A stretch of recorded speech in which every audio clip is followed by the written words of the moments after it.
Oh, you have a order? Well, tell us some guys on camera. There, yeah.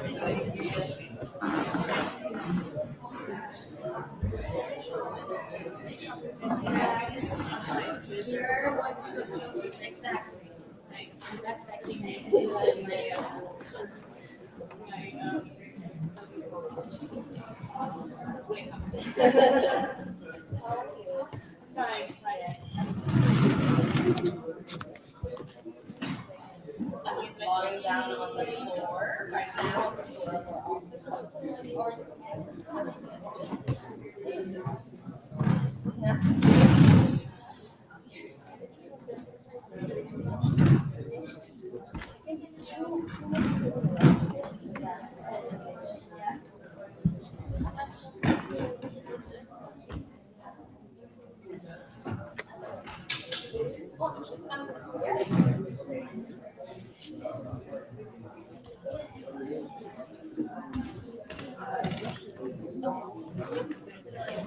Thank you.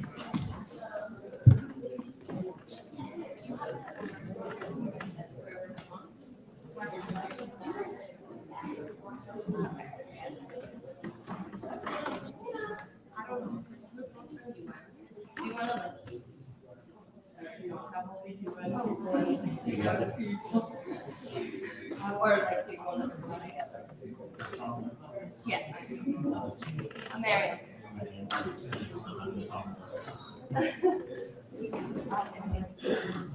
Okay, so let's your mental something.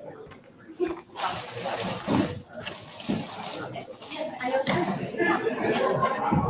Okay. How has been the day for you? Good.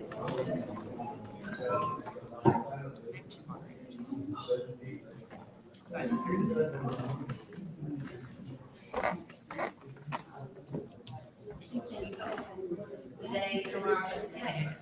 You said it was pretty good.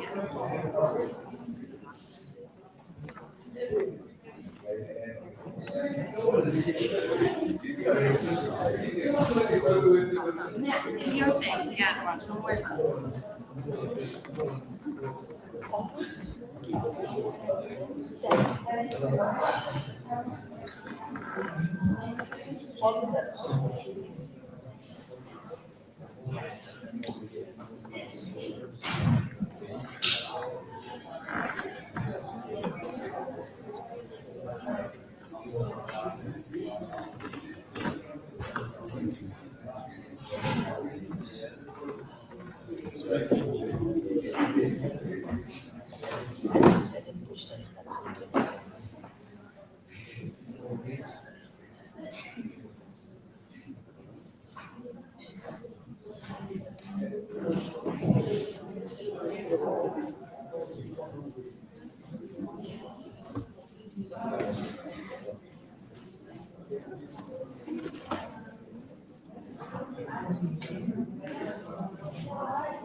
Yes, more.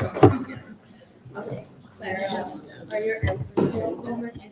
Oh my god, I'm the bad student again. No, I didn't. I'm a nerd. Maybe you should sit closer or something. Maybe you should sit here because you have all your mine are just like jump on my head. Oh, yes. Good to see you. How have you been? Yeah, it's been good. It's been nice. It is.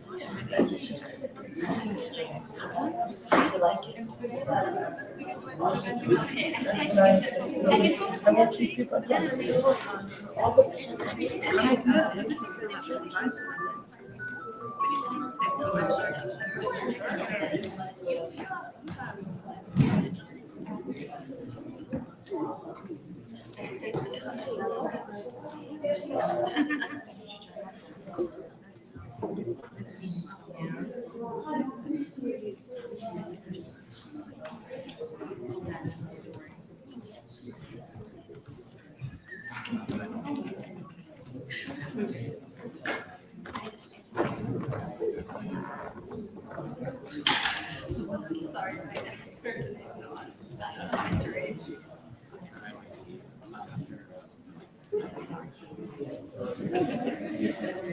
It's so fun.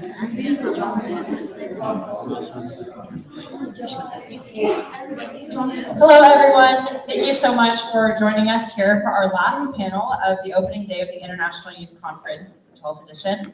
We're very excited to welcome you to this panel, again hosted by MGCY, titled The Road to 2028, a Youth Stocktake of the Pact for the Future. It's going to be a very interesting session, and again, our last session of the day. So we need to be out of here immediately after this panel, so please gather your belongings as soon as you can afterward. Thank you so much, and very, very excited to hand it over. So thank you, enjoy the panel.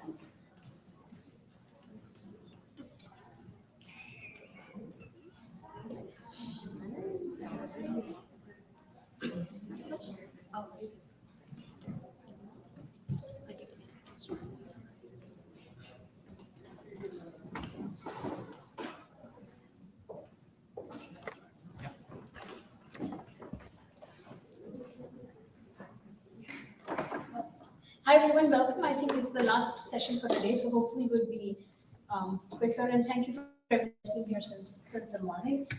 And as the title of the session says, this session is focused on providing a little bit of updates on where the implementation of the Pact for the Future is heading in form of a stocktake.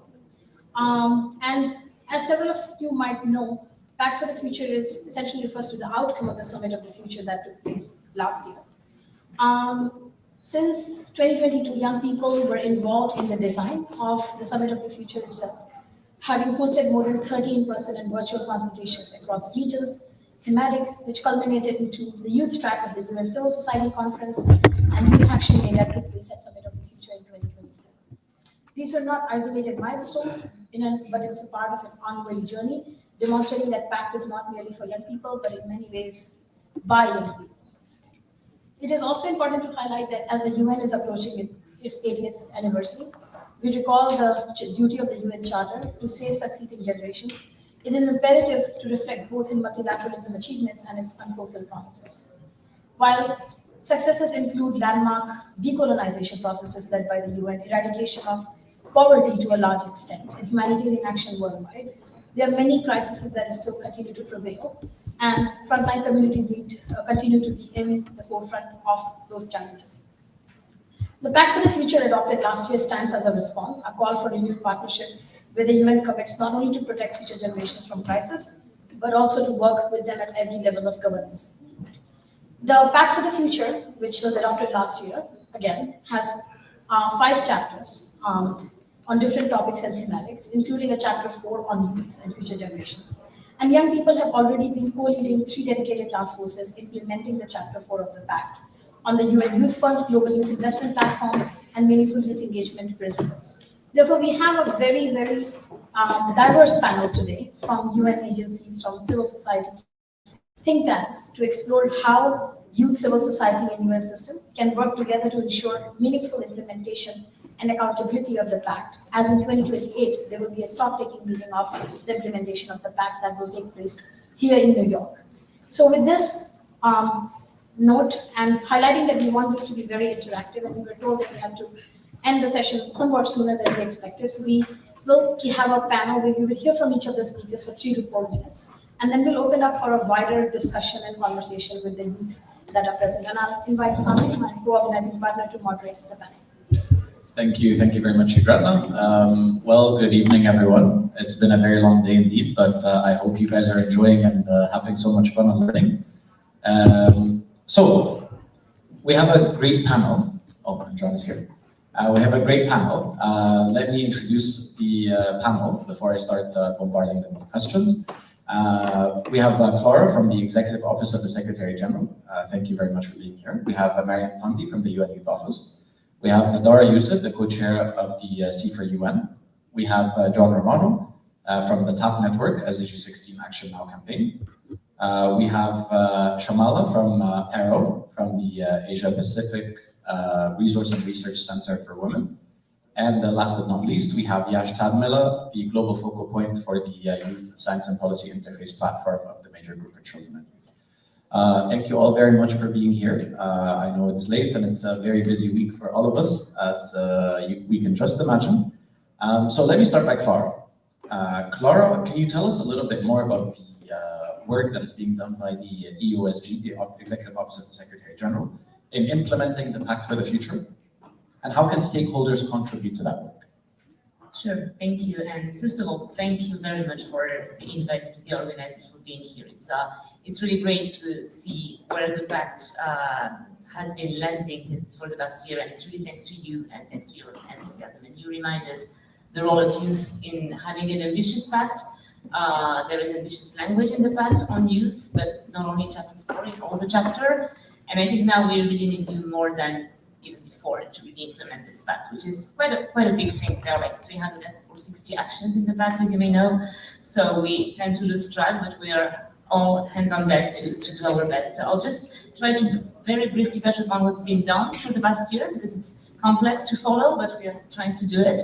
So first of all, 80% of the actions in the Pact are kind of for member states to do, to implement, and 20% are pretty much for the UN and for the UN system. And what happened on day 1 after the summit, after the Pact would agree, or on day 2 we have it, one day.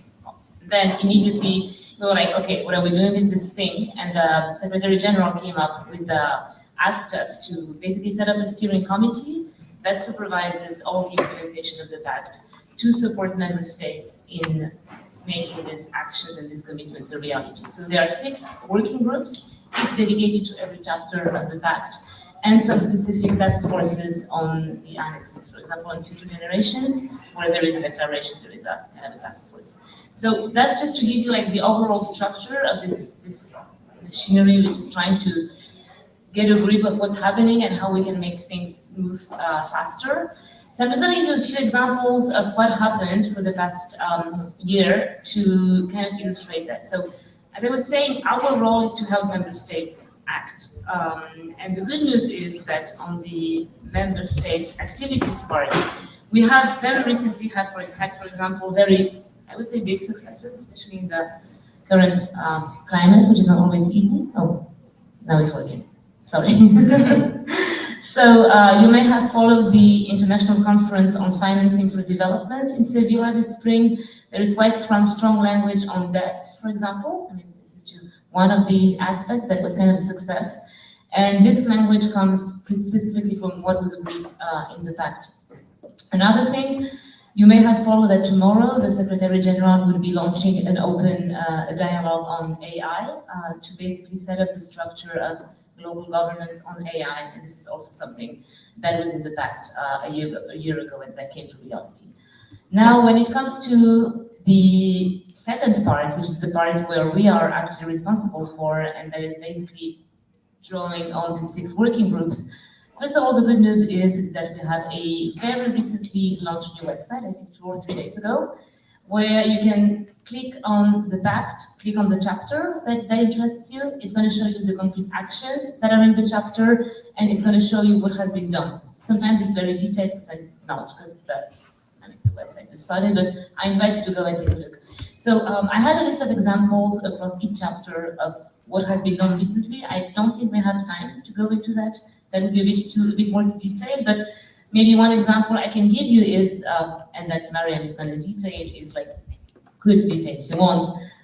There's a lot of progress on all the actions in chapter 4, for example, on the principles for options for investment platform, right?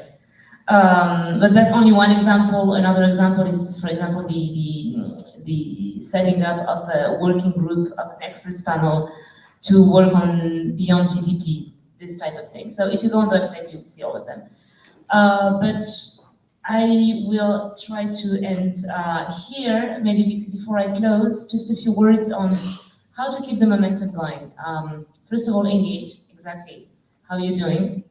Accountability. I think this is a moment where it's important to have civil society and young people look at these documents, go to your governments, constituencies, and say, this is what's in there. That's what we need you to do to implement it. And that's really the big role of civil society and of young people in general. And another area is, of course, share with us whatever you can, good practices, examples, stories with the youth office, with us. And we're going to try to share them as broadly as possible and also use them to basically build on these practices and disseminate them further. I'll stop here. Thank you very much, Clara.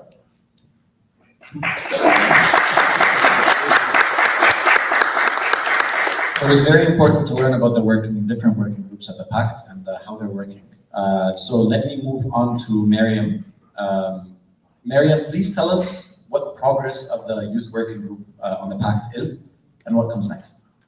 Well, first of all, thank you so much for the invite, for bringing us into this space. I think today was opened by our ASG, and I'm really, really happy to be here now. And thank you to everyone who has stuck so far. I know it's your last session, so thank you for just making space in your day to listen to us. So maybe I can just start by where the working group started. I joined the youth office almost a year ago. They were really pushing for me to come before the Summit of the Future because they needed more support by, of course, logistical issues. So I joined right after the summit. And I think it was on my day 2 that we were doing a retreat at the office, outside of the office, to kind of bring together our strategic plan. And then I would see that like the ASG and some of my other colleagues during the breaks would go into this room, they would just scribble and talk and all of that. Like, what's happening? Like, they were writing the terms of reference for the working group on youth. So, as you said, Clara, it was just like right after the summit, the work started. And I was brought into that just like a couple of days after I was brought into this, process of how to set it up and how to get going, because there was a lot of urgency, I think, from member states, but also from a lot of young people in civil society, that we needed to move on that. So since then, we set up this working group. I think, to me, one of the most special pieces about this working group is that it's, of course, focused on some of the actions that were tasked to the UN, as Clara was mentioning, those 20%. We have 3 actions specifically that under this working group we've been working on. But one of the unique pieces was that from the get-go, it was really a process of co-creation with young people. So actually, a lot of people in this room have been part of that working group and have had direct input, direct involvement and engagement. And throughout the work of the working group, we've also done different consultations with young people who were, could not be part of that directly, maybe on a day-to-day basis, but really tried to gather their input. So a year later, where we are, so I think Claire was mentioning, we are somewhat to the end of handling. And I'm saying somewhat because, this GA took a lot out of us. So hopefully in the next month or so, we're hoping to hand over the first deliverables, which includes a set of core principles for meaningful youth participation with some guidance on implementation, a proposal on, setting up a global investment platform to fund youth-led and youth-serving initiatives, and as well as kind of revitalizing the UN Youth Fund to better support meaningful youth participation from underrepresented regions. So these proposals are just, being kind of in the final stages. They're going to be handed over to Secretary General soon, and then of course maybe on the question of what's next. I mean, these proposals on their own don't really mean anything, right? Like they're just, some words on a paper. So what really comes next, and we're still in talks and, conversations with young people who have been part of this, with the UN system, with civil society, with member states, on what comes next is really garnering support and advocating for the meaningful implementation of this. And of course, this is not something that like one entity or one stakeholder can implement. It's really about all of us coming together, to bring about this. And so, yeah, that's, and hopefully more plans will be shared. But, and I would just say, maybe add this and close here, is that when we were talking about one of the pieces that really came out of young people after, because, we know that the current context is challenging. There has been a lot of, cuts to resources that were already supposed to support some of the implementation efforts, and young people were really like, use us, please tap into us. Like, we want to be not only part of creating the plan, but part of implementing the plan. So I just want to thank all of you and all of the young people who have supported us so far, and yeah, really excited to work with all of you for what's next. Sorry if I went over. Thank you very much, Mary. It's indeed important to learn about the past to understand how the future is going to happen. And as MGCY, we've had the honor to co-chair all of the working groups with the three. Yes. So we're very happy to be working with you on that. So thank you very much, Mary. Looking at things from a different lens, Nadara, you co-chaired the UN Civil Society Conference in 2024. A year later, what are the steps that should be taken towards an ambitious Stocktake in 2028? 3 minutes? Okay, I'm gonna try.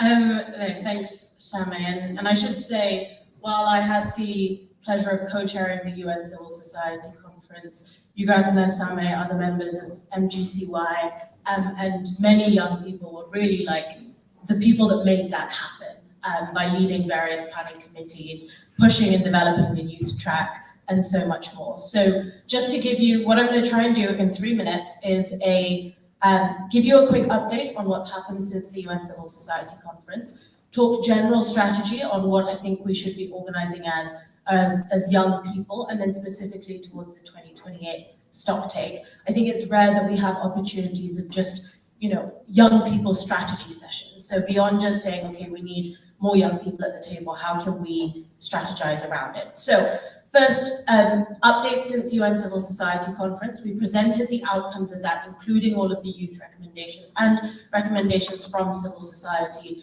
to the General Assembly, coming straight off the back of the Stocktake, which fed into a lot of the negotiations around the Pact for the future. Second, impact coalitions were launched at the UN Civil Society Conference. Some of them continue to be very active, including the Intergenerational Youth and Adolescence Impact Coalition, which the major group of children and youth co-chairs along with Help Age International, so really making that connection intergenerationally. And third, last year, so the 79th session of the UN General Assembly, there were 17 intergovernmental negotiations that took place, including the Financing for Development Conference. So as Coalition for the UN we were looking at how the Pact integrates into all of those 17 negotiating processes, keeping the kind of what came out of the Nairobi conference as our backbone for how we did advocacy in that process. So that's the update. On strategy, right? What is civil society role now as we move forward with the Pact for the future? I think 3 really important things have to happen. First, we have to keep it alive. We have to keep reminding people that this thing was agreed on by 193 countries who committed to this. It doesn't matter if leadership changes, it doesn't matter if politics changes, but you made a commitment. So we need to keep it alive. Secondly, we need to identify who our champions are. Not all 193 countries are going to do everything. There are 371 sub-actions in that Pact for the Future. They're not going to do it all in one go. But who is going to be a champion on future generations? Who's going to be a champion on AI governance? How can we identify them and work with them to push sort of a more ambitious interpretation of the Pact forward? And 3, we need to make it easy for these champions to be our champions. How can we provide them with resources? How can we provide them with data? And how can we support them in championing our causes? So then moving on to like the youth strategy side of things, I think there's often we say, okay, what can we do as young people who are not super tapped into the processes in New York? Some of us are able to do that, but not everyone is always in New York in these negotiations. So what can you do? Firstly, activating capital is so important. Activating the private sector, activating the sectors that you're in as young people is so crucial. Can you, for example, set up national constituencies, national groups of, here are the German young people for the Pact for the Future. We're going to coalesce around this issue. We're going to say Germany needs to support the Pact for the Future. Here are the Cuban young people for the Pact for the Future. We're going to create a national group. Can we build these national youth constituencies that support the Pact at the national level? Connect with MGCY, other network coordinators, Coalition for the UN We Need, whoever you're connected with. And we'll help you feed that information back and forward. But can you activate in your university chapters, in your school chapters? How many champion groups can you create for the Pact for the Future? Secondly, it's about monitoring and tracking.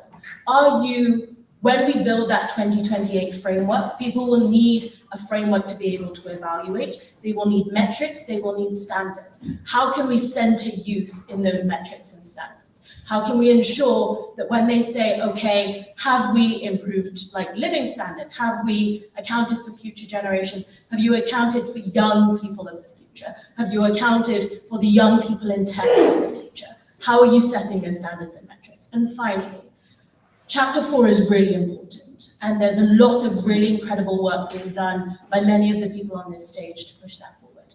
But our expertise as young people has to go beyond Chapter 4. We have to be good at talking about finance. We have to be good at talking about peace and security, good at talking about tech. Tech, in fact, we have a comparative advantage in, right? Many of us understand that a lot more intuitively than the people that are currently at the negotiating tables. So building expertise in these other issues, so that we can be young people who are not just there because they need a youth perspective, but we are young people with an expert perspective on the issue. So, the Pact for the Future, for our generation, it's not our burden. It is everyone's burden to deliver that Pact for the Future, but it is a pact for our future, right? So we have the most to lose from it. And so I think we need to be aggressively opportunistic and fearlessly optimistic about the way that we approach this.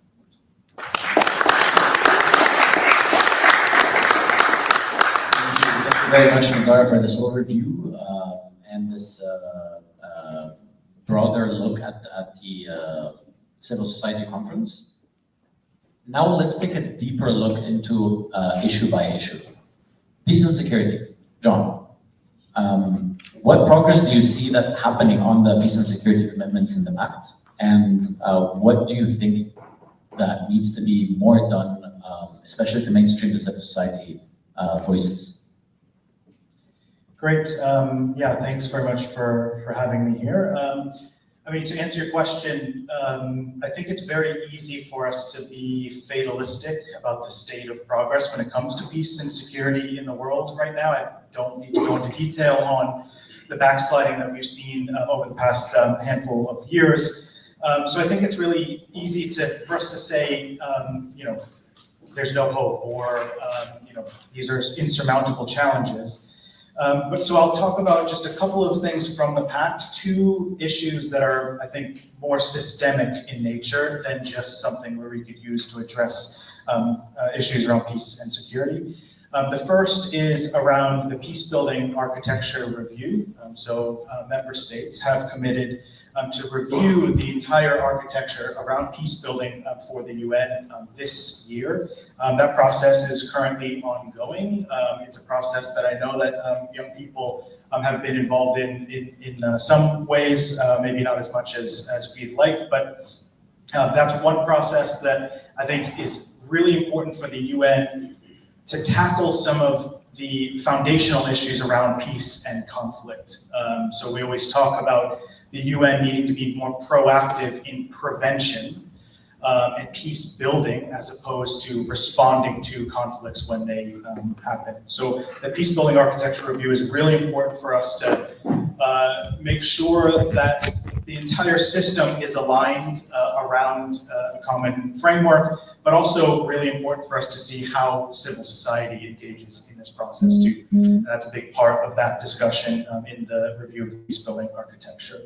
So there was a bit of language in the Pact on that, but I think most of the progress will be from this year in that peace building architecture review. The second kind of more systemic or existential issue that was discussed in the Pact is on global military expenditures. There was a concrete commitment to request the Secretary General to produce a report on global military expenditures, which was just released, I think last week or week before last. It's a really great insight into where we are in terms of military expenditures and how does that compare to the state of ODA commitments. We know that over countries right now are spending 5 times more on military than they are on their ODA commitments. And I think that has a huge impact not just on civil society, but on young people, on a lot of issues that we care about. Not only that, but obviously global military expenditures only exacerbate the existing issues we have around peace and security around the world. We also saw additional commitments recently from NATO, for example. Countries now committing to spend 3.5% of their GDP on military expenditures. And that's again compared to 0.7% on ODA. So I think that's a big question for us to take a look at. How do we as civil society come together and push back against what we feel are some of these existential challenges? I think also, we have an opportunity with the Financing for Development conference this year to also say a little bit more around this, but unfortunately there weren't any additional commitments made. And I do think it's an open question for us. How useful is the international architecture when it comes to some of these commitments? Can we get, for example, the largest military spenders in the world to commit to reducing those expenditures unless people, their citizens, are calling for this? I don't think it's necessarily something you can solve in a multilateral environment. So that's really an important role that we can play as civil society for young people to demand to our governments that this is not how we want our money to be spent, because let's also quantify this. These are our taxpayer dollars. I know, just speaking personally as an American, I don't want my taxpayer dollars spent on airstrikes in Gaza, for example. I think there's a lot of things, a lot of messages we can send to tell our governments that this is our money. This is not yours to allocate and spend. We want to gain something from it in ABC ways. So I think that's a really big opportunity. And maybe just to close on how we can maybe do some of this. We are a network of civil society working on SDG 16, so peace, justice, human rights. Our foundation is based on our collective advocacy. So you can join the TAP network and all the advocacy that we do here at the global level, but also in country. We also have the SDG 16 Now campaign, which is a lot more focused on campaigning and outreach to really sensitize these issues beyond those of us that work on international issues or on development issues. And then the final is we are also co-hosting with many other partners a dialogue on existential threats to civil society. So that's funding challenges, the funding cuts, lack of ODA funding these days, but also anti-democratic backsliding. How is that impacting some of us that work on many different areas? It's one thing that unites all of us is that we're all feeling the anxiety of a lack of funding and increasing threats to civic space. So we are hosting a dialogue series. Actually, even tomorrow we have a workshop, a virtual workshop for those that are interested in joining. I can also share more information for colleagues to share here, because we also, again, need more youth voices in some of these conversations from here. This won't be the last opportunity, it won't be the last dialogue that we have, so there'll be plenty more on this front that we'll be sure to see how we can include MGCY and many of you in some of these conversations. So a lot more to come from here. Thank you. So from peace and security, let's move to gender. Shamala, what are the feminist perspectives on the implementation of the Pact? What has Aero done to mobilize youth and wider stakeholders? The floor is yours. Hello everyone. I would like to first thank the organizers and MGCY for this opportunity to bring Aero's perspective to this panel. And I would also like to congratulate the Advocacy for UN for the two recent reports you published bringing together civil society's perspective on the implementation of the Pact of the Future. And I represent Aero, the Asian Pacific Resource and Research Center for Women. It's a regional organization working on gender equality and SRHR in Asia and the Pacific region for women, girls, and young people.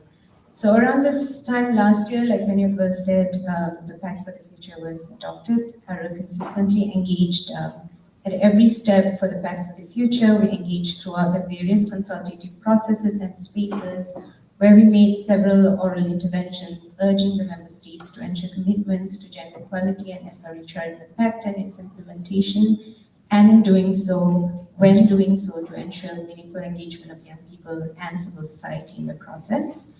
It is important for us that the Pact and its implementation speak the language of equality, intersectionality, human rights, to be gender responsive and intergenerational to truly accelerate progress towards the SDGs, gender equality and health, including SRHR, especially given the setback and rollback, on human rights and gender equality in the context of ongoing challenges, including but not limited to climate change, emergency situations such as the pandemic and conflicts, given how this crisis have, visibly deepened the multidimensional inequalities, reinforced the long-standing gender inequality, and exacerbated the scale and severity of the impact on women and young people around the globe, especially in the global south. So now, in addition to advocacy, Aero has, also strongly believes in the power of mobilization. We believe in the importance of meaningful, inclusive, and sustained engagement of young people in all of their advocacy processes. And so just before the Summit of the Future, Aero, along with the co-conveners, including the MGCY, we organized the Asia Pacific regional convening ahead of Summit of the Future, with young people at the forefront in August in Malaysia. And the convening was the only regional youth convening organized at such scale in the region prior to the summit to bring together young people's voices from the region. So the convening brought together 82 young people from 21 countries from the region and discussed national and regional issues, perspectives and demands of young people from the region specific to the 5 action areas of the Pact. And the main outcome of the regional convening is a call to action titled Asia Pacific Regional Convening ahead of Summit of the Future, Young People at the Forefront Call to Action, which forms the basis of our demands and recommendations in various advocacy spaces to date. So as Dudara was saying, we have to keep reminding the stakeholders, the member states, these are the commitments that we have made. So now enabling the engagement of the youth scholars at the Asia Pacific Regional Convening is Aero's commitment in ensuring the voices of young people from the region are heard not only at the national and regional level, but also at the global level. And the youth call to action continues to serve as crucial advocacy resource for all of us. And the demands are also reiterated in other spaces. For example, the APFSD Youth Forum and its call to action as well. So the APFSD Youth Forum is another meaningful regional convening Aero has created along with its co-conveners to ensure meaningful, again, inclusive engagement of young people in the regional review mechanism of Agenda 2030. We always say that, when there's no space, we create the space for ourselves. So we believe in spearheading and creating our own spaces for expansion of civic space. We convened the first ever APFSD Youth Forum in 2017, where we brought together a diverse group of young people, including youth leaders and activists, from different youth-led and youth-serving organizations to engage in meaningful conversations in regards to the 2030 agenda.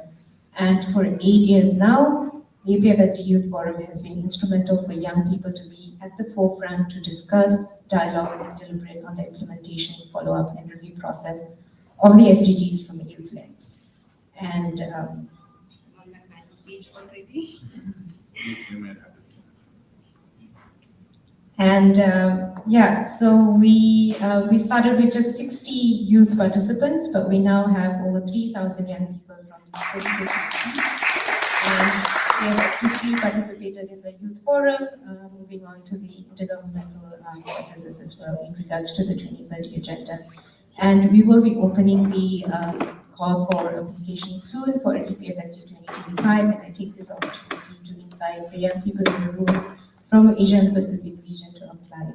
Thank you. Thank you. Thank you very much, Shamala. Moving on to our last speaker before we open up the floor briefly to Yash. Yash, please tell us a little bit about the implementation of the Global Compact, the Global Digital Compact, and tell us how youth were involved since the beginning until now, in 3 minutes. Before I start, I know we're also, you got to mention interactive, so I'm going to ask you some questions. You need to raise your hand so that I'm a data person, like Chapter Digital Compact. How many of you have read the Digital Compact? Raise your hand. Okay. How many of you are worried about your data in your day-to-day life? Raise your hand. How many of you have thought about smart houses or smart buildings and how they might kill us? Okay. How many of you are more excited than concerned about AI? How many of you are more concerned than excited about AI? Okay, that's a good. And the last question is, how many of you feel like technology is improving the world for the better? Okay. So the reason I asked these questions is these were some of the questions that we were asking young people as we were leading into the Global Digital Compact provisions. And depending on the space, the answer might change, but here, this is a safe space for me. I am the biggest fan of the Global Digital Compact, but also the biggest critic. In the sense, and I've been following it from Rev 1 to Rev 5 with like each sentence negotiations across member states. And Rev 1 was a skyscraper that they wanted to build. What they ended up was with the foundation, not the skyscraper, but they went 3 floors down to lay a very strong foundation. But the skyscraper might or might not happen because they did not reach that ambition. And what I mean by that is the Global Digital Compact cements human rights in the tech space. And there was no document before the Pact that centered human rights in this context at this level with member states agreeing to it. And what that does is it allows member states to now and in the future hold private companies accountable when they violate human rights. So again, they didn't go to the violation accountability part, but they centered human rights in the context. The second part of it is digital public infrastructure. And I'm breaking down the compact into its 5 parts. So digital public infrastructure is the core of the compact that is I think someone mentioned like most of it is members, most of the compact is divided into member state versus UN. The DPI, digital public infrastructure, is actually on the member state side of things. So what DPI means is it's the way digital technologies or AI are integrated into various infrastructure at our country levels to support data collection, to make our lives better, but to also make sure that data collection at the country level and measurement tools are able to function and then report out on, which in turn helps us map the SDG review implementation at the local level. And the challenge with the DPI is the countries all agree that we want DPI, we want to do what's best for the world and everything, but they are not able to agree on shared resources. They agree on the frameworks, but when it comes to implementation, everybody wants to protect their own data. Everybody wants to have sovereign DPI infrastructures. And what that means is a lot of times the Global Digital Compact is being translated into a national digital compact. And that is how it's being implemented. This was led by actually the biggest example of this is the Africa Union. So Africa Union developed their own digital version of digital compact, and they're also, by this process, they're also leading in terms of 1 year from now, Africa is the member nations in the African Union are the ones that have actually moved the furthest in terms of commitments to the global digital compact. Coming to the third part, the AI conversation. Part of the things that I don't like about the UN is that they want the AI governance to be top down. They want to position the UN to be relevant also in the current world and society. And what that means is a lot of the AI conversations are being decided by member states. And they in the chapter, young people are mentioned in 4 spots, but always as users or recipients of someone else protecting their rights. There's no place where they say we'll actually co-design with young people. And this also translates to women, LGBTQI people, people with disabilities. So what we've been doing over the last 1 year is to make sure we organize consultations. I was at the APFS Youth Forum also to help people and young people understand what are the decisions that member states are doing in terms of AI regulation and where can we step in. And social media is actually a really good point to talk about. I know, I'll wrap up in a minute. When it comes to social media, so there have been a couple AI action summits that have happened since the GDC took place. There was one in Rwanda, one in Paris, one in London, and one in India coming up. So at the Paris AI Action Summit, people did not agree on anything. There was no outcome document. There was a lot of fancy parties, there was a lot of discussions, but the one thing that they all agreed on that worked was the protection of children's images. That was the one thing that all the member states resonated. And that happened because for almost a year, there was advocacy at capital level about protecting the rights of women and children in terms of the deep fakes and social media space. And I think what I want to conclude with what's coming up is the Youth Science Policy Interface, who I'm representing today. We coordinate young people's involvement in all of the follow-up mechanisms for the Pact. The WISS, IGF, and I'm going to throw some acronyms at you, and we can talk about those acronyms. The AI dialogues, many of them have youth tracks, and we're coordinating young people into those youth tracks. And for the ones that do not have a youth track, many do not have a youth track, the AI dialogue does not have a youth track.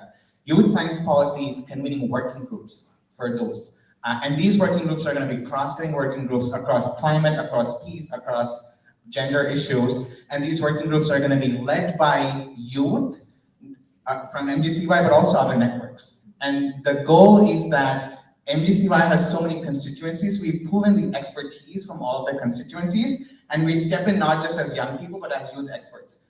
And I would invite you to reach out to me and learn more about how to get involved with these working groups. Thank you.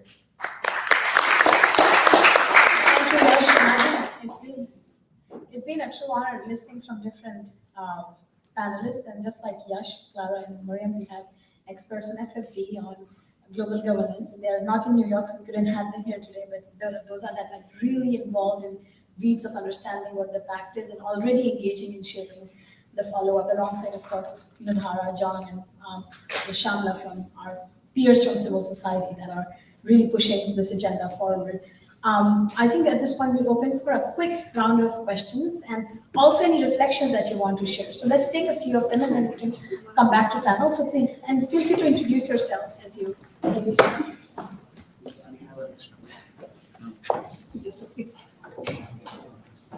Hello, I'm Matthew Lee. I'm a local high schooler in the New York area. I loved all the points you guys made. I just have a quick question on, with the Pact for the future, how are you going to make sure what mechanisms or implementations are going to be put in place to ensure that this youth will have actual meaningful inclusion in this rather than just symbolic adoption?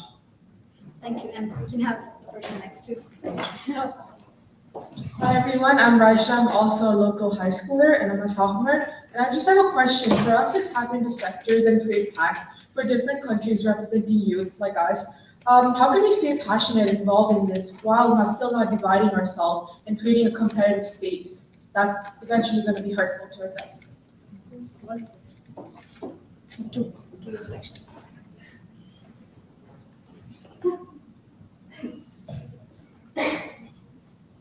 Hi, my name is Akshita. I am also a high schooler in New York City. Before I begin, I just want to thank you all for the insight you provided. I really was intrigued by your discussion about the UN's first set of deliverables and garnering meaningful implementation of youth-led initiatives. What I wanted to ask was, when we consider systematic exclusion and how that affects minorities, how can we ensure that the youth of underserved communities are able to be on the front lines of these initiatives? Good afternoon. First off, thank you very much for providing such information. I know it was very beneficial to hear about it. And so my question is how we can ensure that the youth continues to stay involved and engaged with policymaking and the implementation of policy. Because such a drastic change in the view of the role that young people play in policymaking takes years. So how can we make sure that in that time, until that change occurs, how can we make sure that young people stay involved with the change? Person over there maybe at the back and then.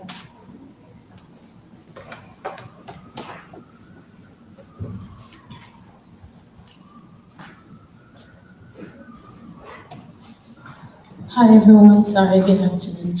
My name is Erica. I was just thinking to ask, how can we involve diasporas across the globe that lives? I'm from Ghana. I live here in the US. I've been here most of my life.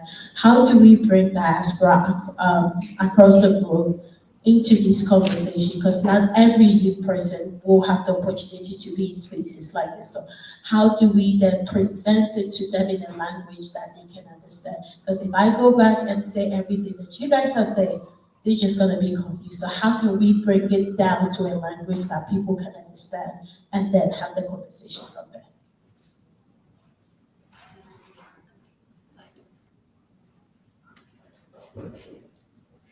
Hi, my name is Una Clark, and I'm also a high school student here in New York, and I wanted to thank you guys for speaking for us. But I have kind of two questions to ask, and it's as we look toward the Pact for the Future, how can MGCY and youth-led groups hold the UN accountable to its promises on meaningful youth engagement and ensure that youth voices influence not just the process, but the outcomes? And who is involved in any drafting, review, or implementation frameworks relating to the Pact, and how can more youth, especially those outside of formal UN spaces, plug into that process? And I think a last reflection from the person here.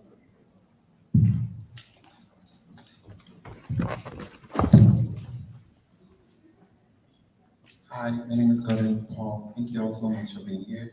I have two questions. The first one is, you guys talked about the importance of member countries really honoring their promises and all of that. My question is, how can the youth really get these member countries really honoring their promises? Because a lot of them, in the last discussion we had, someone who spoke about how there needs to be a trust between the government and the youth, and the government needs to stop seeing the youth as a problem. So my question is, how can we really get them to, because we can all talk here, and then the government doesn't, like, if they don't want to do it, they're not going to do it. You know, how can we get them to really do it? And that, my second question is, so I've been to a lot of African conferences while being here, and one major thing that a lot of them spoke about in terms of AI is we need to collaborate more, and instead of it to be a national thing where every country is trying to build their own digital centers, they need to collaborate more.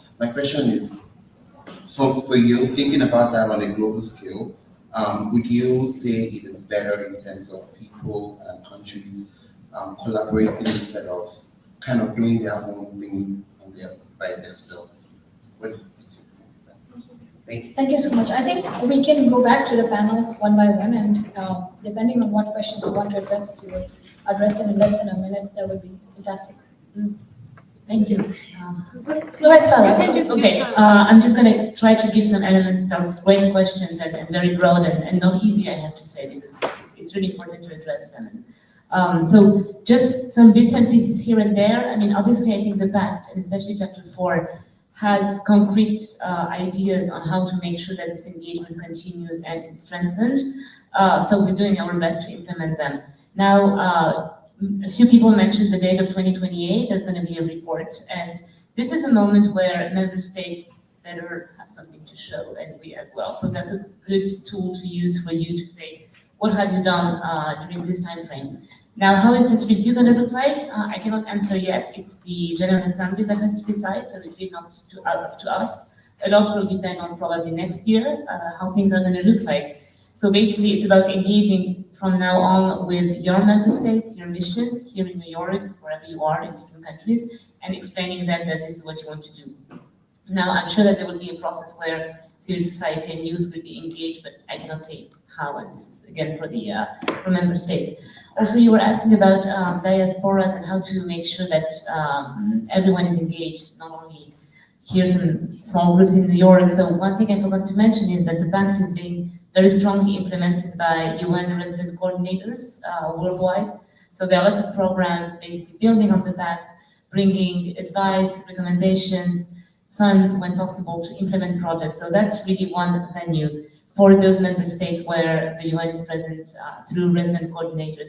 When it's not, it's, well, there is a big burden in civil society, there is a big burden on us. It's really about bringing, publicizing. We're trying to do our best around communication as well. I was mentioning that new website, as you know, the UN these days is not in the, let's say that times might be difficult, so it was a big thing. I mean, it's not a, because we're trying to collect as much data as possible, basically refresh this information as often as possible. So go there, send us information so that we can put it there and make sure that everything is in one space. Thank you, Clara. Would anyone else like Look, I think we're also ending the session early, so happy to hang around and answer specific questions if anyone has a pressing thing. 3 overarching thoughts. Number 1, the New York high schoolers in the room, I hope you all connect and come up with a New York high schoolers for the Pact situation, right? That's the type of thing that's really powerful and really helpful, especially for if you're then engaging with your local government. So that's the second thing. Someone mentioned, how do we engage? Engage your local constituents. Make sure that your government knows about the Pact for the future. Make sure that your mayors know, your councillors know, and that you care about this thing. The third thing on competitiveness, define your sphere of influence and your constituencies, and then work with other spheres of influence. If we're all competing to create different versions of point A, we never move to point B. And then on diaspora, but that also engages this broader question of de-jargonizing the Pact for the future, right? If you've ever used Canva, you can help by making infographics and posters to explain what the Pact for the future is. Why should your school care about the Pact for the future? Why should your soccer club care about the Pact for the future? What is it that you can translate for your community? I think as people who have the privilege of being in spaces like this, we also share a responsibility to take these conversations outside the streets. Thank you, everyone. Anyone else wants to comment?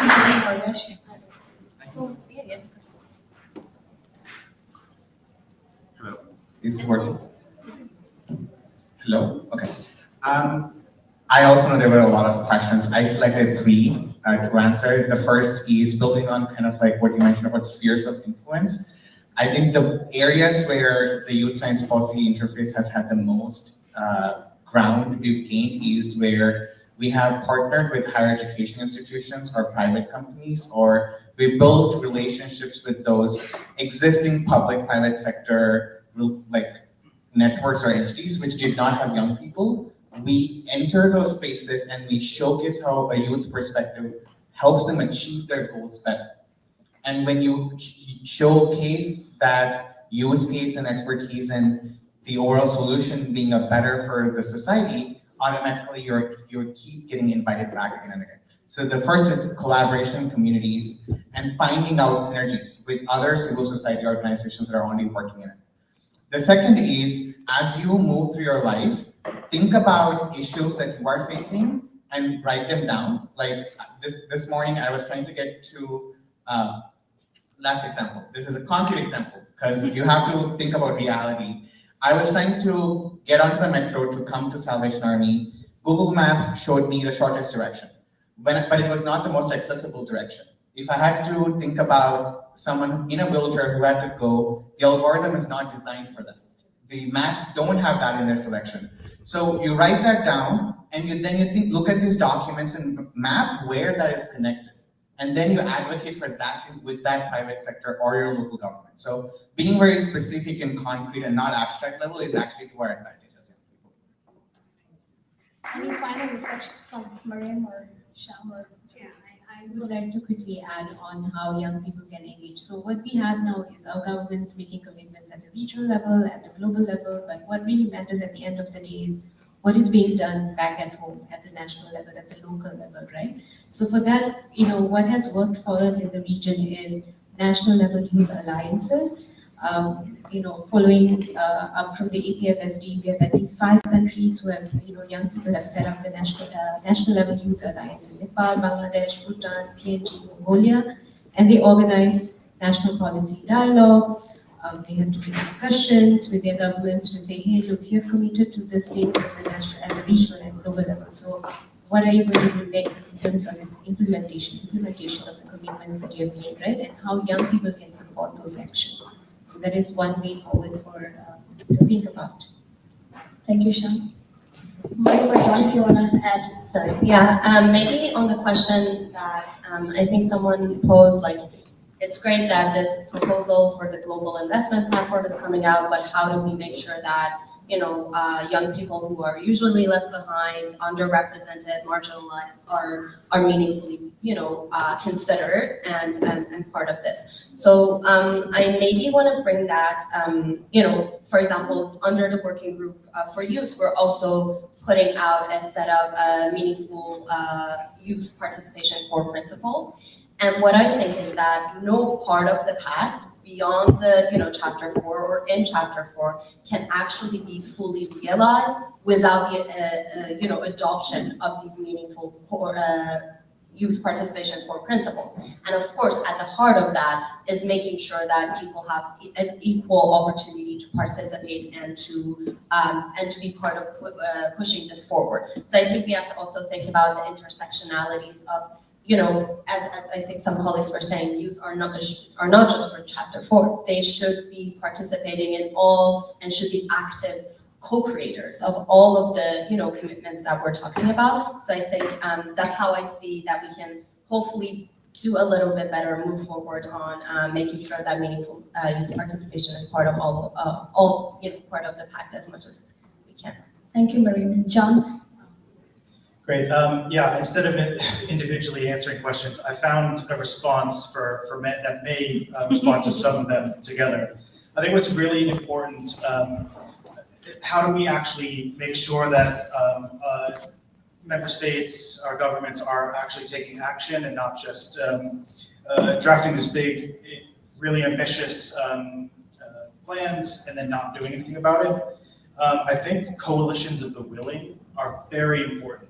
I think the state of multilateralism today almost necessitates us to think about how we take action when there may be some that may want to bring us backwards. And again, I think coalitions of the willing are a great way to bring together champions and partners who are already doing this work or may want to be more ambitious. It's an opportunity for sharing and learning amongst different communities. So I think there's a lot for us to say about how do we address this in a cross-sectoral basis?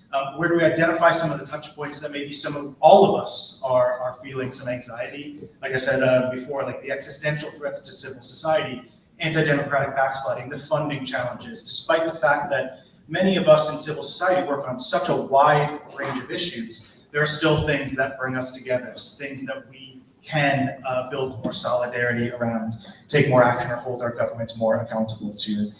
And then the final point is on the need for campaigning and storytelling. And I think this is really important too. Also, so how do we get out of this technocratic language that we are often guilty of using around the UN? How do we sensitize this into the language that our mothers or siblings might understand? Thinking about what are some of the areas that we can get, bring people into caring about some of these issues, and then mobilizing through them. I think storytelling is a big part of that. Telling the story of why this is important, or inspiring examples of where partners have taken action. And that's a really easy thing for us to say that we'll do, but yeah, something that I think we should definitely explore a little bit further, especially from the young people perspective.